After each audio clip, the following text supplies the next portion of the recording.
todos, bem-vindos a mais uma entrevista do Projeto 230, desta vez com o Partido Chega, e temos pela primeira vez um deputado do Partido Chega, Gabriel Mitar Ribeiro. Muito bem-vindo. Obrigado, Francisco, pelo convite. Sou um dos 230, depois só vão faltar os outros, não é? 229 por aí fora. Mas diga. E quem começou há pouco tempo neste Parlamento, nesta legislatura, como é que tem sido a habituação e o que é que o surpreendeu mais? A habituação é suave, surpresas, algumas agradáveis. O Chega tem um projeto de renovação que é muito mais do que um partido político. É também um projeto moral, cívico, por muito que não esteja muito óbvio. E à medida que eu fui avançando aqui no Parlamento, percebo que há de facto um espaço de debate para discutirmos ideias diferentes. É muito exigente para nós, da forma como nós vamos colocar aquilo que propomos, mas também é exigente para os outros. E eu creio que de parte a parte tem havido boas respostas. Há pequenos detalhes que ainda me fazem confusão. Por exemplo, por nós sermos do Chega e passarmos num corredor por alguém do Bloco ou do PC, dizermos bom dia, as pessoas não responderem. Isso, até pela minha maneira de ser e formação, ainda me faz alguma confusão. Porque eu tenho uma visão muito crítica, por exemplo, do que é o comunismo. Considero o comunismo um dos fenómenos mais hediondos alguma vez existentes ao longo da história. Agora, o facto de eu pensar isso não quer dizer que eu ataque os comunistas enquanto pessoas. Qualquer um de nós tem múltiplas dimensões na sua existência. É pai, tem uma religião, tem... Isso não está em causa, quer dizer, são pessoas iguaizinhas a nós, somos todos. E o facto de atacarmos a dimensão política da pessoa não quer dizer que estamos a atacar a pessoa. E nós temos que ter esse cuidado. E é nesse cuidado que eu incluo, por exemplo, o bom dia ou boa tarde. Quer dizer, faz parte da nossa existência enquanto seres humanos. E o facto de ver aqui pessoas que se batem por valores, pela dignidade, pela proteção dos desfavorecidos por aí fora, e depois não são capazes de dar um bom dia ou boa tarde a quem pensa diferente delas, é um aspecto negativo. Outro aspecto é o próprio ambiente do plenário, quer dizer, há pequenas atitudes, maneiras de estar, que para uma instituição com a importância de um Parlamento deviam ser um pouco mais cuidadas. Portanto, a forma como se fala no telemóvel, como se entra, como sai, como se conversa com o parceiro do lado, se calhar é normal num Parlamento, mas para mim ainda me faz alguma confusão, porque num país onde nós temos alguns comportamentos desregulados, por exemplo, nas salas de aula, por exemplo, nos espaços públicos de vida noturna, não quer dizer que sejam frequentes, muito pelo contrário, mas acontecem. Creio que há uma resposta cívica que nós temos que dar nos pequenos detalhes, na maneira como estamos, como falamos com os outros, até muitas vezes como nos vestimos. Tudo isso seria importante, porque a política e o Parlamento é um lugar de factos, sem dúvida, é um lugar de discussões, mas também é um lugar de símbolos. E símbolos que têm que ser respeitados. Símbolos que fazem a nossa relação, a nossa maneira de estar como seres humanos. E, portanto, a experiência é esta. Tem coisas boas e tem coisas assim um pouco mais decepcionantes. Mas não creio que exista nada de mal aqui na vida parlamentar. Uma das funções que também tem no partido é estar à frente do Gabinete de Estudos e teve um papel essencial no próprio programa eleitoral para estas eleições e também das grandes ideias do partido. O que é que considera que o Chega traz diferente dos outros partidos? Muita coisa. Acontece é que o Chega está a ser prejudicado porque não tem um espaço de debate, por exemplo, na comunicação social que os outros têm.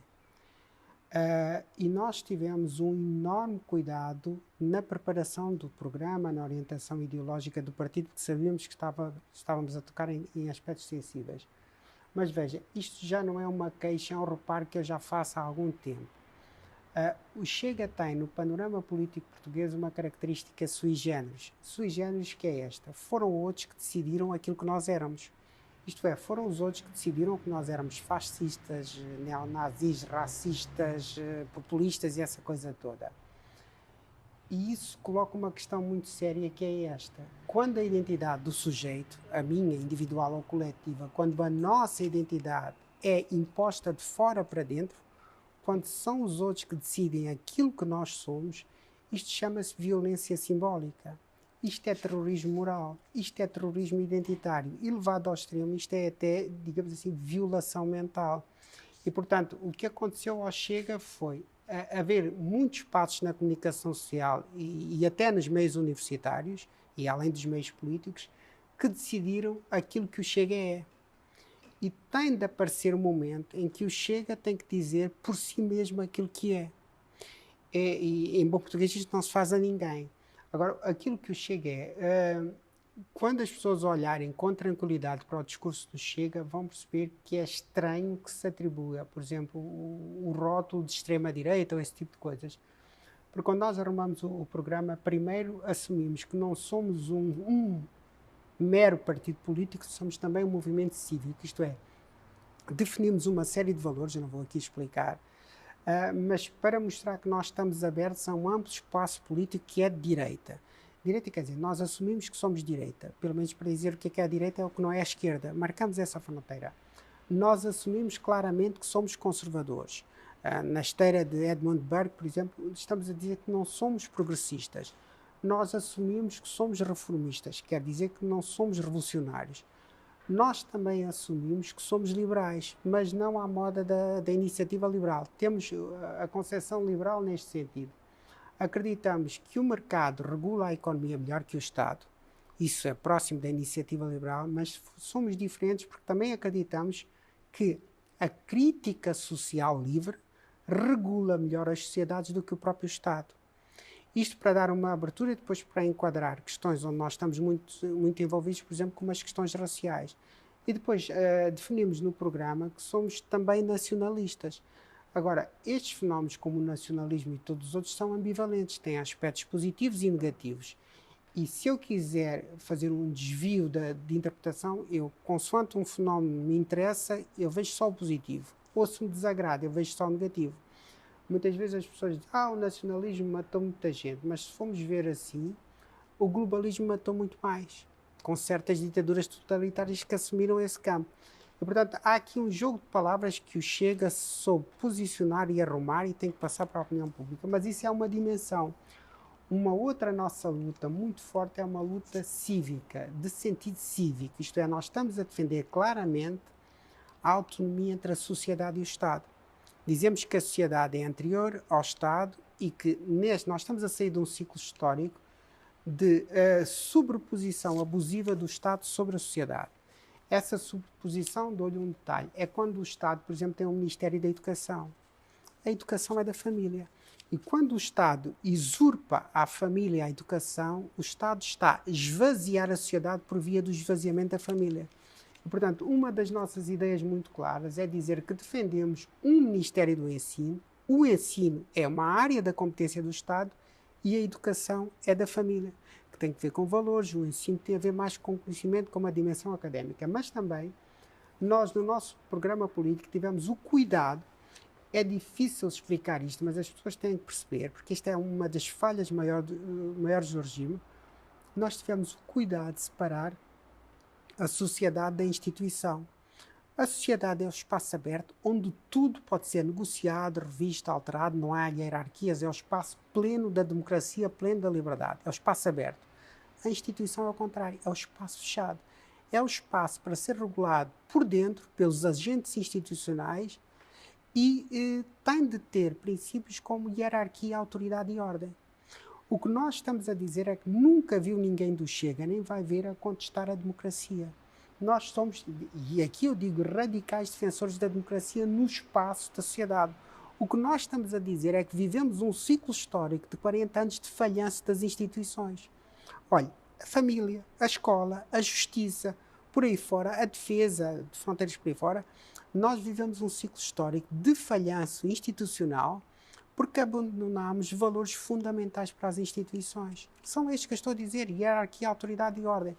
Ou seja, é tão desequilibrado um regime como era o Estado Novo, que pega nos valores das instituições e espeta-os na sociedade, como é desequilibrado o nosso regime atual, que tem tentações autoritárias ou totalitárias, é que pega nos valores democráticos e espeta para dentro das instituições. Em bom português, cada macaco no seu galho. E nós estamos a lutar por um equilíbrio entre uma visão da democracia e da sociedade, que é uma coisa, e um olhar sobre as instituições que é outra. Nós não abandonamos a palavra autoridade, nós não abandonamos a palavra ordem, mas não no espaço público, aí cada um é livre. Mas tem de haver a hierarquia e ordem, por exemplo, na família, tem de haver, por exemplo, na sala de aula. E há aqui uma série de falhanços do regime que nós estamos a tentar explicar e as pessoas não querem compreender, querem colocar rótulos. E depois temos no topo desta pirâmide do nosso programa uma luta que é claramente moral. Isto é, nós estamos a dizer que há uma tradição histórica judaico-cristã, para o campo religioso, ou greco-romana, que sempre tornou como primado moral das nossas sociedades a autorresponsabilidade. Isto tem séculos. Só que depois, no século XX, sobretudo, começou com a Revolução Francesa no século XVIII, mas no século XX foi introduzido nas nossas sociedades o primado da vitimização. Isto é, alguém cuja vida, alguém, indivíduo ou grupo, cuja vida não dá aquilo que ela deseja, mas considera que a responsabilidade disso, em primeiro lugar, não é dela, é do outro. É porque é pobre, é porque pertence a uma minoria, porque é do terceiro mundo em relação ao primeiro mundo, por aí fora. Nós estamos a rejeitar isso, mas com as cartas na mesa. O que nós estamos a tentar explicar, uma coisa simples, mas as pessoas não querem compreender, cada um é como é isto. Há valores que são, para as comunidades humanas, sagrados. O valor da autorresponsabilidade e o valor da solidariedade. Resta saber qual deles é que é o decisivo. Isto é, se nós falamos em ordem moral, é porque nem todos os valores morais são iguais. E nós estamos, sobretudo a partir de 74, nós colocamos como valor primordial do nosso sistema social a solidariedade. E colocamos a autorresponsabilidade subjugada à solidariedade. E que nós temos pessoas que precisam da nossa solidariedade, muito bem, mas há umas que nós ajudamos e melhoram. Há outras que nós ajudamos e viciam-se na ajuda e não melhoram. E nós temos que chamar a atenção a essas pessoas. O que nós estamos a propor é isto. Há esta ordem moral, solidariedade, e depois pode ou não acontecer a autorresponsabilidade, nós estamos a fazer isto. Nós estamos a dizer que o nosso valor primordial, enquanto partido político, e queremos trazer para o debate político, cívico-cultural, o nosso valor primordial é a autorresponsabilidade. Em qualquer circunstância da nossa vida, nós temos que ser primeiro autorresponsáveis. Sejamos ricos, pobres, brancos, negros, europeus, africanos, por aí fora. E depois veja, quando eu digo o valor de solidariedade é primeiro, eu mais facilmente fragmento as sociedades, porque estou a admitir que uns são vítimas dos outros. Quando eu defendo a autorresponsabilidade, que é a reforma que nós queremos introduzir, eu estou a dizer todos somos autorresponsáveis. É o princípio da coesão social. E depois este valor tem que se reverter nas diversas instituições. Quando eu fiz agora há uns minutos reparos sobre o comportamento aqui dos deputados, quer dizer, é a autorresponsabilidade que está de alguma forma a falhar. Quando falamos da indisciplina nas salas de aula, problemas nas ruas, alguma, digamos assim, tentação para a desordem, para a anomia, são quebras na autorresponsabilidade. Veja o tipo de respostas que o mundo ocidental tinha dado face à pandemia se o nosso valor primordial fosse a autorresponsabilidade. Não andávamos tanto à procura de quem é o culpado, não andávamos tanto a explicar de manhã, tarde e noite com leizinhas e mais leizinhas o que é que cada um quer fazer. Nós passávamos a bola a cada sujeito. Quer dizer, há um fenómeno social grave que se chama Covid-19. Esse fenómeno precisa de uma resposta. A resposta está na sua consciência. Que consciência é essa? Na sua consciência enquanto indivíduo, na consciência da sua família, na consciência da instituição a que o senhor pertence. Portanto, mesmo o falhanço dos países, eu tenho uma grande afeição para o resto da minha vida pelo meu país de origem, Moçambique. Eu sou deputado do Chega, partido assumidamente nacionalista, e eu contribuo para isso, mas eu digo sempre isto. Eu nasci moçambicano, vivi moçambicano, vivo moçambicano e vou morrer moçambicano. E acrescentei a essa identidade a identidade portuguesa, a quem eu devo muito e a quem eu agradeço muito. É como se nós perdêssemos a nossa mãe e tivéssemos uma mãe adotiva. Quer dizer, isso não nos faz odiar a nossa mãe natural. E eu tenho Moçambique no coração e vou continuar a ter. E quando olho para o percurso de sociedades como a moçambicana, que eu conhecia ainda no tempo colonial, e olho, vejo que as sociedades, aquelas sociedades estão-se a afundar por um falhanço moral grave, que é a falta de autorresponsabilidade na tradição cultural daqueles povos. Portanto, esse é um falhanço dos maiores da África, porque embarcaram muito nesta ideologia da vitimização. E, portanto, quando nós falamos no debate moral, quer dizer, nós somos seres humanos. O que é que determina o nosso destino? O seu, Francisco, e o meu. O que determina o nosso destino, em primeiro lugar, é a nossa orientação moral. E depois é que vem a intelectual e todas as outras. É o que se chama a mente, não é? Que é o moral e intelectual.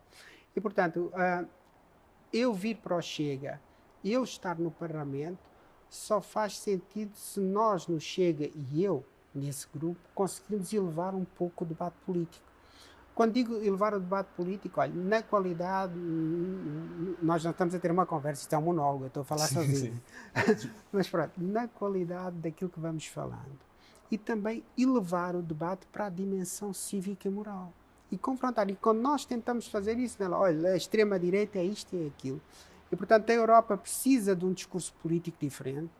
Eu estive 15 anos no PSD e não tive possibilidades de fazer aquilo que estou a fazer no Chega. Portanto, o Chega, enquanto partido político, faz muito sentido para quebrar tabus que estão aqui endémicos, fenómenos prejudiciais endémicos há muito tempo, de segurança, de indisciplina nas salas de aula, de crise económica, de corrupção, por aí fora, que nós não conseguimos tocar porque há uma série de barreiras. Essas barreiras têm que ser quebradas. O debate moral é fácil, não é? Nunca foi. Alguém tem que fazer, alguém tem que fazer. E felizmente nós temos o André Ventura que nos encaminhou nesse sentido, o presidente André Ventura, e o Chega, ele mesmo, tem de aprender a caminhar nesse sentido. Quando nós fundámos no Chega, em 2020, aliás, foi quando convidaram o Gabinete de Estudos, a ideia foi arrumar isto que nós estamos aqui a conversar, e ao fim estamos em 2022 e já arrumamos estas ideias, e depois passar estas ideias, que não são fáceis, para o próprio partido, que estamos a fazer esse trabalho e temos conseguido bons resultados ao nível das conversas, passar estas ideias para o partido e depois para a sociedade. Eu, quando comecei a fazer este trabalho no Chega, era difícil, no interior, nos jantares, nos encontros, porque as pessoas falavam, não percebiam. Há um conjunto de pessoas que têm o sentimento, não é só a sensação, que vive reprimida.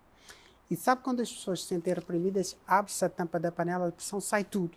E sai tudo de forma desordenada e tal e tal. E o que nós estamos a fazer é deixar a tampa da panela aberta, mas tentar orientá-la.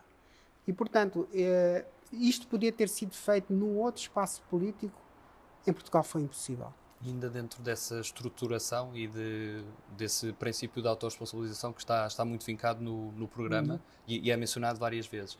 Essa diferente hierarquização destes dois vetores, autorresponsabilidade e solidariedade, que impacto estaria? Ou seja, que reformas eram necessárias ser feitas no modelo económico, no papel também que o Estado tem na vida do cidadão? Seria um Estado mais pequeno, mais contido, na vertente económica, se calhar uma lógica mais liberal, e na vertente institucional mais conservadora?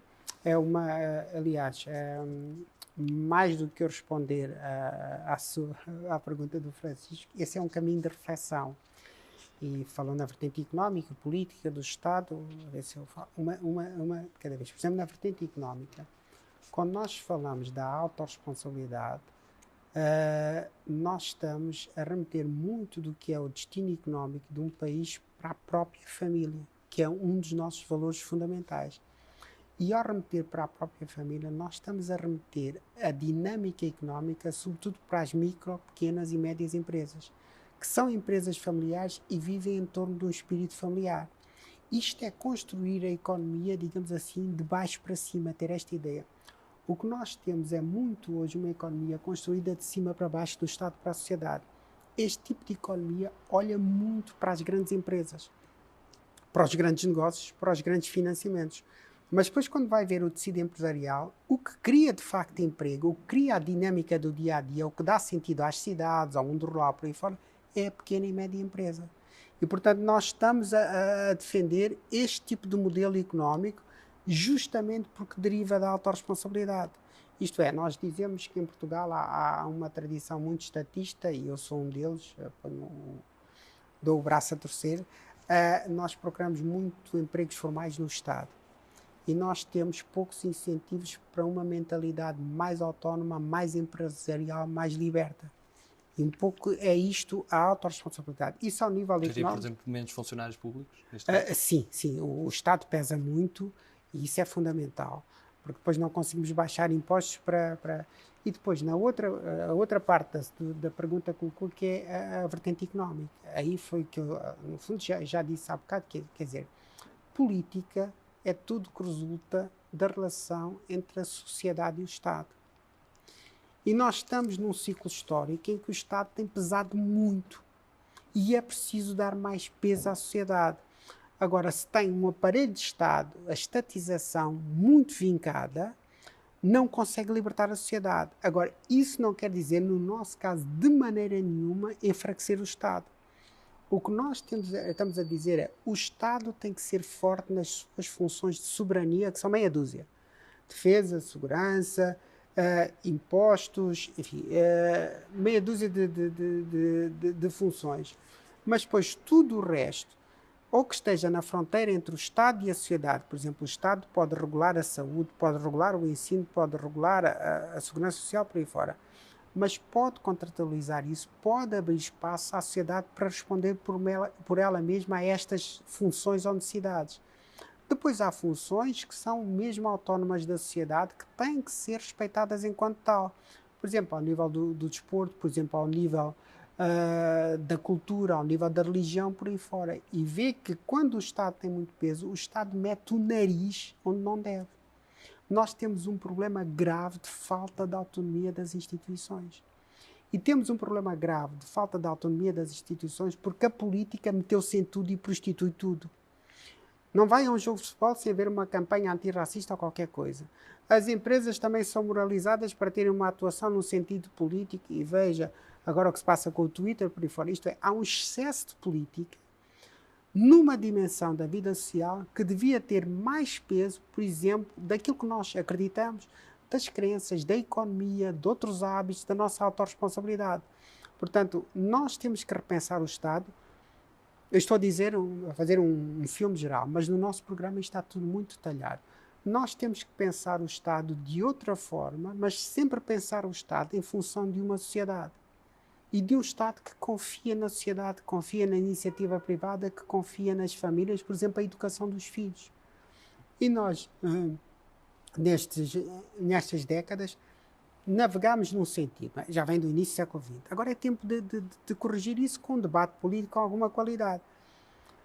É difícil chegar a introduzir este debate? Porque quer arriscar um outro tipo de discussão, mas é o panorama político que temos.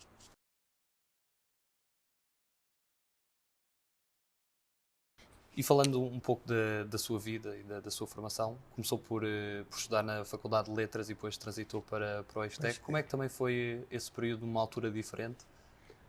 Comecei por estudar. Temos 5 minutos de conversa. É assim, muitos dos meus estudos, desde a faculdade ou se calhar antes, têm a ver com a busca de uma certa identidade pessoal.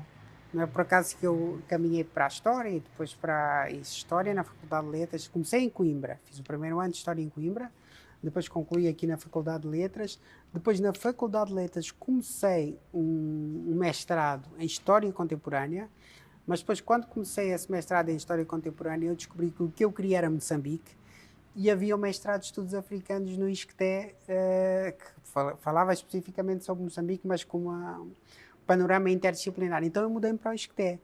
Depois comecei a fazer trabalho de campo em Moçambique. Eu fiz trabalho de campo em Moçambique entre 1997 e 2015. Está a ver? Conheço bem a minha terra natal. Depois, quando comecei a fazer esse mestrado, a coisa correu bem e convidaram-me para o doutoramento. Depois até continuei um percurso de investigação e até um período de docência universitária na Católica. Mas foi este percurso. Agora, este percurso tem a ver com a minha própria identidade familiar. Veja, eu sou neto da parte da minha mãe, de um indiano, de Jamnagar, e de uma miscigenada de Jamnagar na Índia, mas um indiano islâmico. O nosso primeiro-ministro António Costa é daquela família moçambicana chamada os Canecos, que são os vindos do Índico, mas com tradição católica cristã. Eu faço parte do outro ramo, que é o Monhé, que é o que tem ascendência islâmica. Portanto, o meu avô veio da Índia, em Moçambique, em Tete, né? Em Tete. Tete é a província. mas no Fingue, 300 quilómetros de Tete, a minha avó e tal, lá, já miscigenada, portanto, essa é a minha ascendência desse lado. Eu sempre procurei perceber isso, e a investigação permitiu compreender esse lado. Agora, do lado do meu pai, eu tenho um avô sírio, árabe, que fez filhos dois, o meu pai e a irmã, com uma negra moçambicana, a minha avó. Portanto, eu tenho esta ascendência. Portanto, tenho uma ascendência negra Sena, do centro de Moçambique. Depois tenho da parte das minhas avós, uma miscigenada com negros e gente do Índico. E depois tenho um avô sírio e um avô indiano. E todo esse percurso, e depois tem outra coisa, quer dizer, o meu pai é católico, a minha mãe é islâmica. E sempre houve um cruzamento de identidades na minha família que sempre me interessou, quer dizer, e ir para a história era um pouco responder a isso. E depois, quando fui para os estudos africanos, foi um compromisso entre procurar saber quem nós somos da melhor maneira possível, mas também procurar conhecer a minha terra natal que fez este cruzamento. Portanto, o antigo Império Português foi também um ponto de confluência de pessoas diferentes que se misturaram. Veja o caso de Moçambique. Houve uma mistura forte das várias... Começou uma mistura, não foi forte, hoje é mais forte. Mas começou uma mistura entre diferentes pertenças étnicas moçambicanas, que antes do Império viviam fragmentadas, depois com o Império foram sendo miscigenadas. O Império Português, naquele lado, no caso de Moçambique, integrou pessoas vindas do Índico com diferenças significativas. Olha, os cristãos, os ditos canecos, os monhés com a ascendência islâmica e os banianos com a ascendência hindu. Portanto, e depois havia a proximidade da antiga Rodésia da África do Sul, que dava alguns contributos de matriz inglesa, e depois havia os portugueses. E o Império misturou isto tudo. Misturou isto tudo, é um cruzamento de identidades que a mim sempre me seduziu e continua a seduzir. Isto é, quando se diz que o Brasil é a grande mistura feita na tradição histórica portuguesa, eu acho que Moçambique é melhor. Acho que Moçambique é mais rico. E, portanto, fiz o percurso académico, que era um percurso que não é por acaso começou na história e depois acabou na psicologia social, e como disse, agora fui-me seduzindo pelo pensamento de Freud, uma dimensão mais, digamos assim, da psicanálise. Nem de perto sou psicanalista, não tenho nada, nem por sombras, mas interesso-me por estudar o pensamento na sua dimensão individual e social, e foi esse o percurso. Para quem lida tanto com a história, lidou ao longo do seu percurso, qual é que acha que foi o ponto mais alto da história de Portugal? É difícil, isso é tudo muito subjetivo, mas eu não abro mão de considerar que os descobrimentos foram de facto uma marca fortíssima da transformação do mundo. Não é o único fenómeno. E eu tenho aqui no Parlamento e na vida que vou fazendo uma preocupação com a forma, a propósito da sua questão, com a forma como as sociedades lidam com a história. Isto é, nós que aqui estamos, todos, enquanto indivíduos e coletivos, quando olhamos para o nosso passado, primeiro só somos pessoas se olharmos para o nosso passado. Nós temos memória, né? Faz parte da nossa identidade humana. Mas quando olhamos para o nosso passado, sabemos que no nosso passado houve coisas boas e más. Por muito que nós queiramos ilidir, isto é, apagar as coisas más, não conseguimos, elas ficam lá. Mas se nós quisermos ser sujeitos saudáveis no presente, nós vamos buscar ao passado aquilo que nos correu bem, para vivermos motivados no presente e para projetarmos no futuro.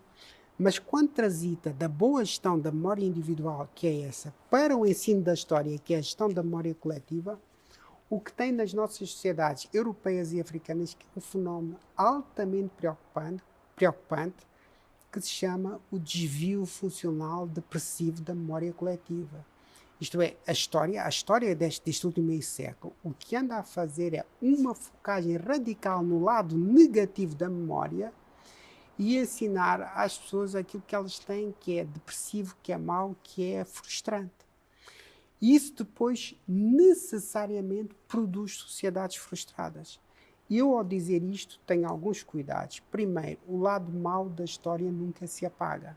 Segundo, eu jamais contesto ou contestarei a justiça ou a dignidade das independências, de todas as independências, e sobretudo das africanas. Agora, o facto dos povos serem independentes obriga-os também a gerir a memória. Quando há bocado falámos do primado da autorresponsabilidade, tem aqui também um significado. Isto é, nós repensarmos o ensino da história para perguntarmos a quem gera esta área se querem povos bem-sucedidos ou se querem povos frustrados. E depois, toda a história tem aspectos bons e maus. E nós não podemos truncar os bons consoante nos apetece, ou os maus consoante nos apetece. Portanto, a história é ambivalente, a nossa condição humana é ambivalente, a história é complexa e é assim que ela tem que ser olhada. Nós olhamos para o processo colonial excessivamente carregando o lado negativo. E olhamos para os processos que nos convém excessivamente olhando para o lado positivo. E tudo isto é uma construção das sociedades profundamente problemática, eu até acho que em certas dimensões é até paranoica, que leva à frustração não só dos povos europeus, como sobretudo dos povos africanos. E, portanto, nós queremos, e o Chega vai fazer isso, trazer uma nova discussão sobre a cultura, sobre a história, sobre a memória, tem de se fazer. Porque o que temos não está bem. O que temos é depressivo, o que temos é errado, o que temos é problemático. E depois ficamos admirados com um continente inteiro como a África, que está carregado de problemas atrás de problemas. E se esses problemas estiverem na moral social, é onde estão.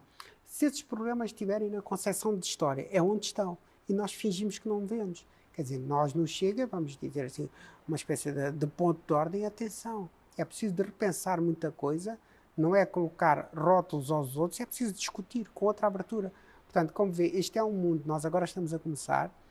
Eu tenho a absoluta certeza que o Chega tem todas as condições para crescer e para se consolidar como partido, mas com alta responsabilidade do próprio Chega, na forma como aborda temas sensíveis, não é passar a responsabilidade para os outros, mas o Chega é um partido político que, por mim, vai de certeza absoluta consolidar-se e tem de aumentar a qualidade do debate e confrontar as vacas sagradas que há em muitos domínios que tornam a nossa sociedade pouco saudável. Ao longo do seu percurso, verificamos que há uma altura em que ganhamos mais consciência política e se traduz também na nossa atividade mais ativa politicamente. Quando é que se dá essa fase na sua vida? Pronto, é o destino. As escolhas políticas foram já na maturidade. Antes vivia a política enquanto fenómeno social e eu fui apanhado com 9 anos no fim do Império Colonial e na transição para a independência. Eu fui um continuador da Revolução Moçambicana. Eu comecei a aprender em doses maciças marxismo-leninismo nas escolas moçambicanas aos 9, 10 anos. E, portanto, e depois é o percurso da vida, isso é marcante, e fica o bichinho da política.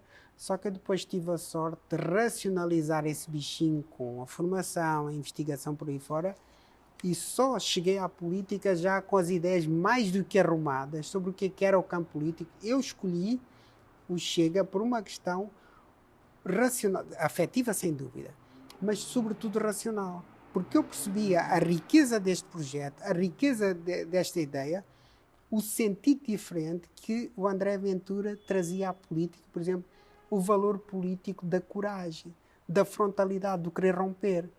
E, portanto, eu vi em André Ventura uma pessoa raríssima, como eu não tinha visto, porque eu já não conheci. Eu cheguei a Portugal, a minha primeira imagem marcante da política portuguesa, veja lá, foi o dia da morte de Sá Carneiro. Mas eu tinha 14 anos e não conheci Sá Carneiro em vida, conheci o impacto do carisma dele já depois dele ter falecido.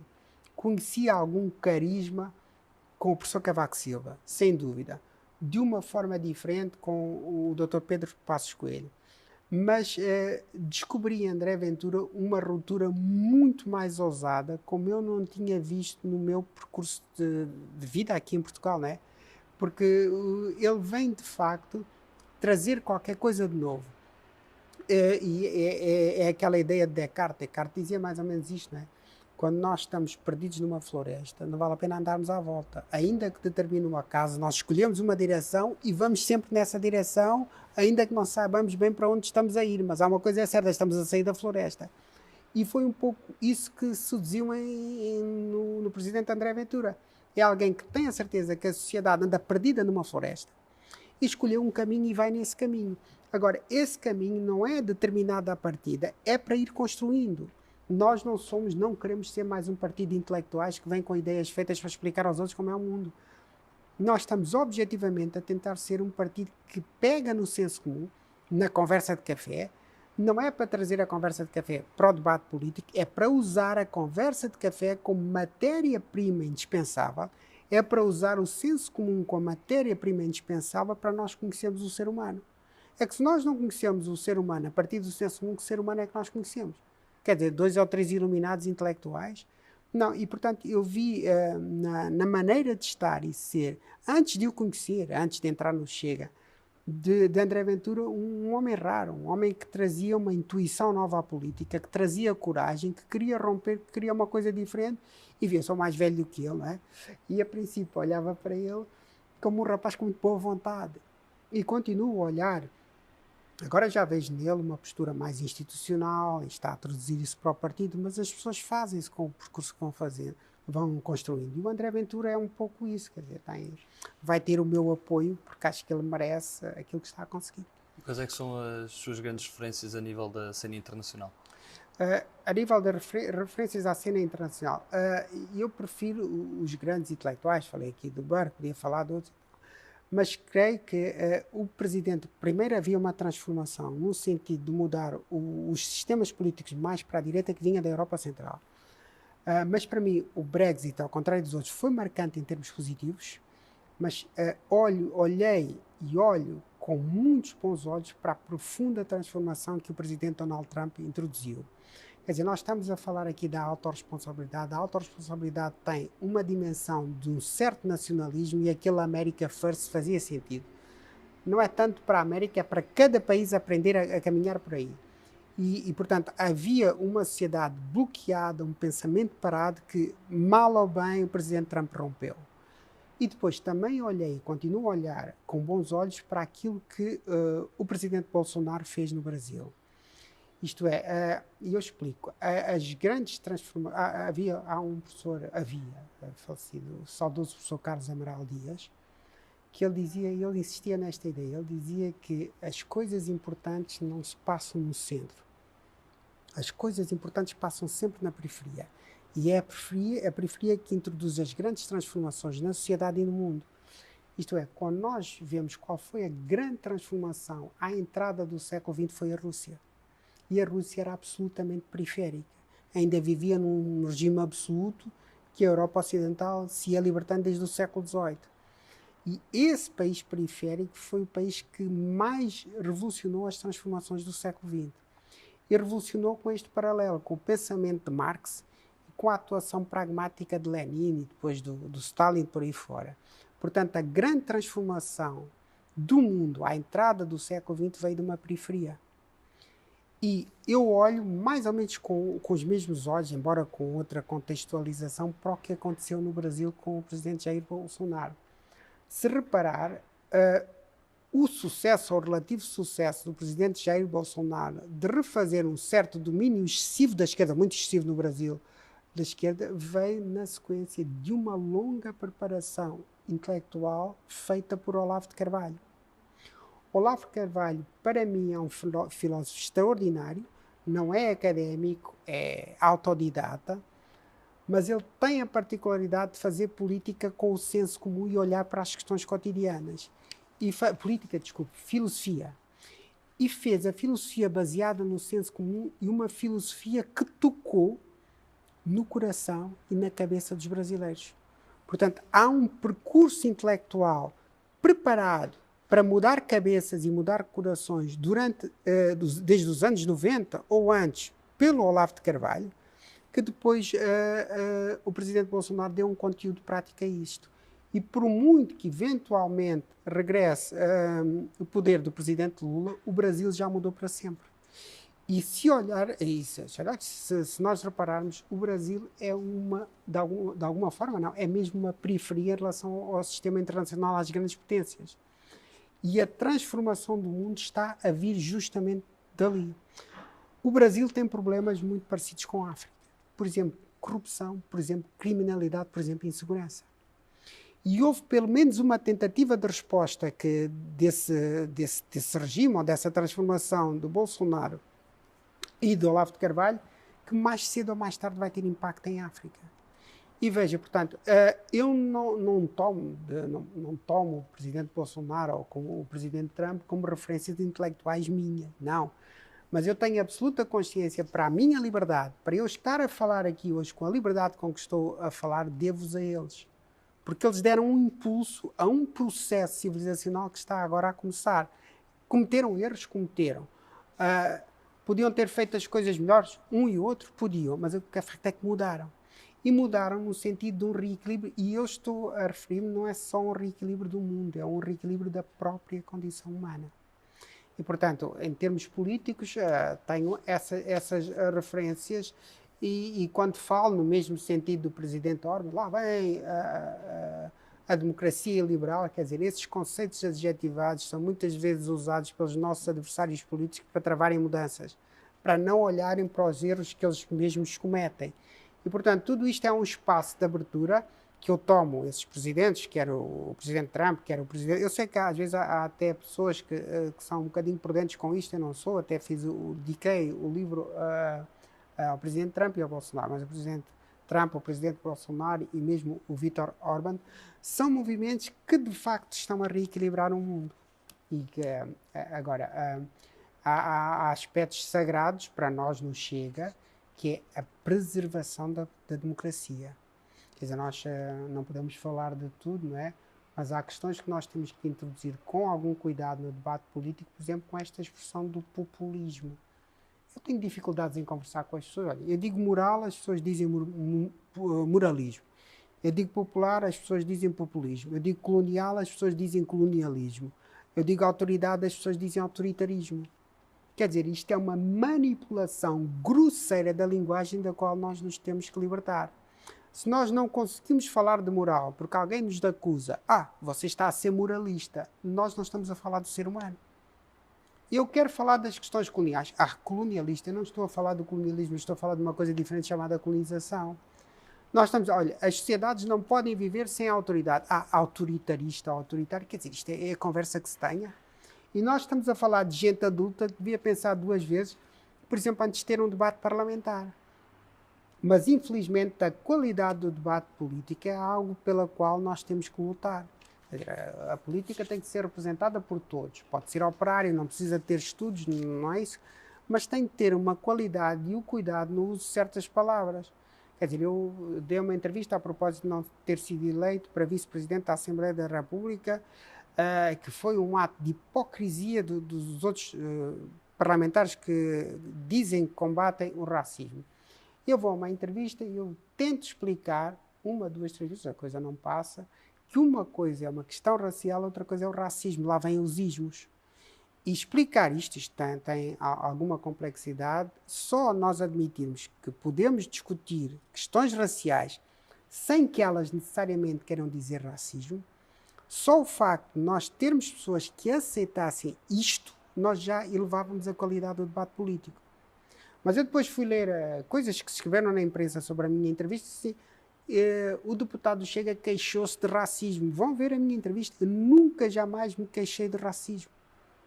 Aliás, porque acho que esse fenómeno passou à história e preciso de explicá-lo. Mas depois, na própria imprensa, nós encontramos pessoas que torcem as coisas por muito que nós façamos um esforço de elevar a qualidade do debate e ter cuidado com as palavras. Mas não, lá está. E depois, como nós estamos aqui, quer dizer, eu expliquei meia dúzia de ideias e nós estamos aqui, já estou a tomar muito tempo, tá bem? E essas questões são... Não se pode... Olha, agora você, em 2 minutos, diga tudo o que sabe do racismo. Quer dizer, eu fiz uma investigação pós-doutoral de 2 anos, tenho 2 livros publicados sobre o assunto. Eu não vou dizer em 3 minutos uma coisa assim. Querem? Paremos e discutamos a questão racial. Veja, eu sou vice-presidente do Chega desde 2020, assumidamente negro no hemisfério norte. O Chega está num centro de um debate racial. Eu nunca fui convidado para um debate sobre o racismo. E depois acusam o Chega de racismo. Quer dizer, não é um erro grave, um abuso grave da comunicação social fazer isto? Não é um abuso grave dos meios universitários saberem que alguém que tem uma investigação pós-doutoral sobre a questão racial e lecionou até este tema, não devia ter sido convidado para um debatezinho numa televisão, dizer, olha, acusam o Chega de racismo. Você é vice-presidente do Chega, você dirige o gabinete de estudos, Você preparou os programas político e eleitoral do Chega. Então diga o que é que você pensa sobre o racismo. Até hoje ninguém fez isso. Isto não é normal num país que se diz democrático. Quer dizer, se é um país democrático é para as pessoas discutirem. Estão a falar de racismo. Eu vejo debates sobre racismo entre brancos, por exemplo. Tem toda a legitimidade para debater. Mas tem um vice-presidente negro do Chega, porque é que não põe lá a debater no meio deles? Quer dizer, isto chega a ser... Nós vivemos num mundo do absurdo. E tudo isto, eu não acho que o Chega resolva isto de hoje para amanhã. Mas aos poucos e poucos nós vamos ter que resolver. E em 2022, qual é o país que toma como maior referência por ter um sistema que funciona melhor? Olha, eu tenho facilidade em responder a isto, embora vá achar a resposta esquisita. Portugal. Portugal porque é assim, porque há uma tradição histórica, identitária, religiosa que faz com que os países deem sempre a volta. Portugal é um país muito mais rico, quer naquilo que está reduzido hoje, quer no impacto histórico que teve sobretudo nos últimos séculos. Portanto, o país como referência, o país que me agrada, ou os países, são dois, né? Portugal e Moçambique.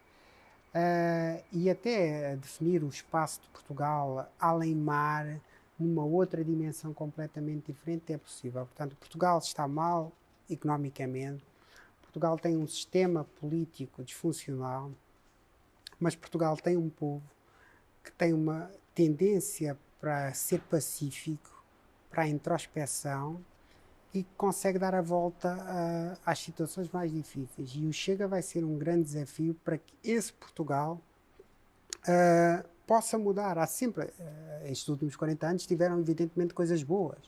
Há sempre coisas boas e más que as épocas históricas deixam. E Portugal, para mim, é um país que tem todo o potencial para ser um grande país, porque tem uma coisa absolutamente fundamental que muitos países não têm, que é a identidade, a coesão social, uma certa empatia natural que as pessoas têm umas com as outras. As questões mais conflituais de outras sociedades aqui são diluídas. Quer dizer, Portugal tem um grande potencial, portanto... E em termos de sistema político, qual é que seria o país que aponta com maior referência, com maior exemplo de sucesso? Ou é difícil de encontrar? É difícil de encontrar porque os países estão todos muito viciados pelo politicamente correto, por um desvio sério do que são os meios universitários.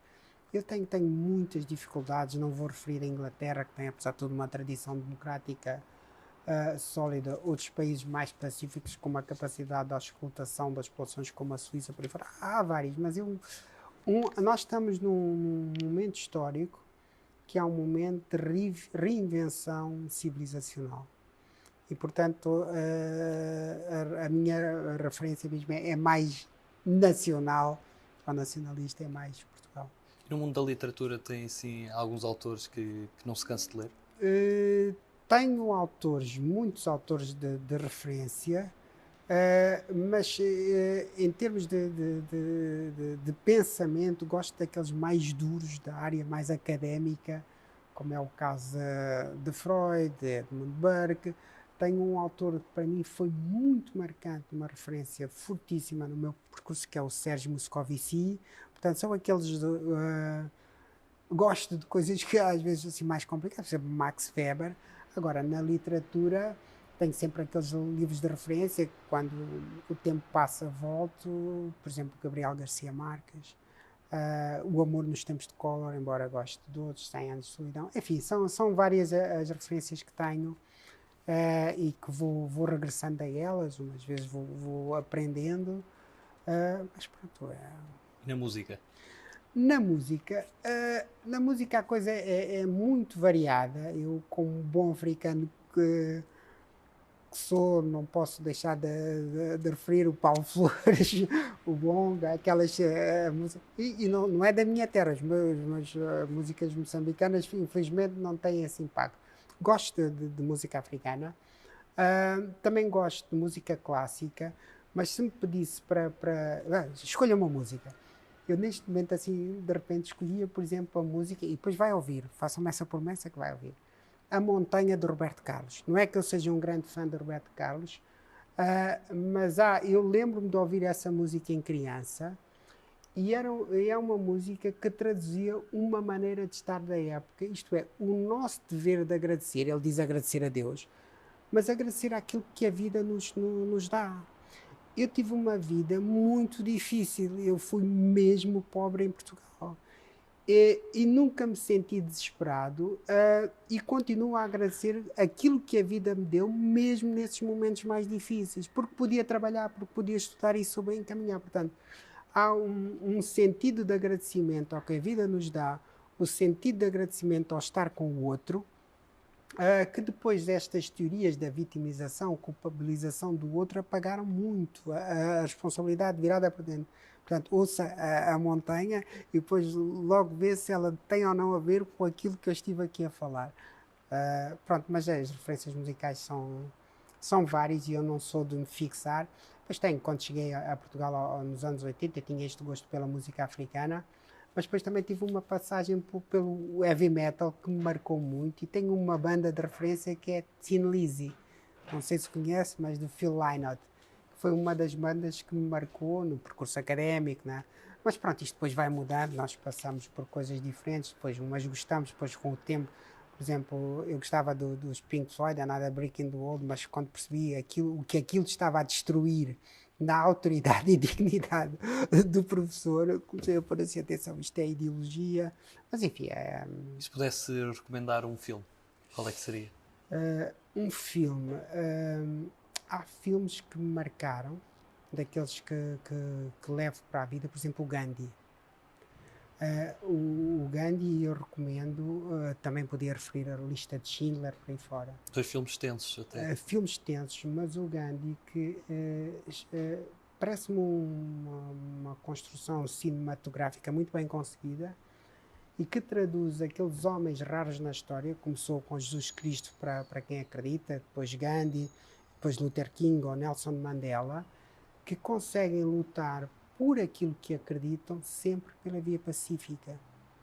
E o filme traça esse percurso, pronto, creio com algum rigor histórico, é daqueles filmes que convém rever e que marca o que é que foi o século XX. Porque veja, o Gandhi dirigiu daquela forma, apelando para o lado pacífico, a independência da Índia, depois abriu a porta à dignidade de todas as outras independências, e a maior parte delas não respeitou o percurso de Gandhi. Verdadeiros sanguinários depois ganharam a dignidade da independência, rompendo com aquilo que era o ideal do Gandhi, de abraçar o anticolonizador, de não querer mal o outro, de criar pontes. As independências que vieram a seguir beneficiaram desta dignidade e fizeram muitas vezes o inverso. O caso da descolonização portuguesa é um dos mais gritantes, em que houve uma ruptura daquilo que era uma tradição de Gandhi. Mas o filme seria esse, o Gandhi. E se pudesse resumir Portugal numa palavra, que palavra que escolher? Saudade e paixão, tinham que ser duas. E para terminar, que mensagem é que gostaria de deixar aos portugueses? A mensagem que queria deixar aos portugueses, de olharem, aqui com uma dimensão mais política, de olharem para o Chega como um movimento político que de facto quer mudanças. Um movimento que se está a construir a ele mesmo, não é um produto acabado e que tem mensagens fortíssimas de democracia, de respeito pelo outro, de paz, mas também de uma profunda transformação das nossas instituições. Portanto, esta é a mensagem que neste momento me parece mais importante, e apelar aos portugueses que mantenham o coração e a cabeça abertos para perceberem aos poucos o que o Chega é. Gabriel Militar Ribeiro, muito obrigado pela sua participação e boa sorte para o seu mandato. Muito obrigado, Francisco. Eu que agradeço estes muitos minutos de uma agradável... Não foi conversa, monólogo. Muito obrigado. Muito obrigado. Muito obrigado a todos lá em casa. Continuem a acompanhar aqui as entrevistas aos 230 deputados da Assembleia da República.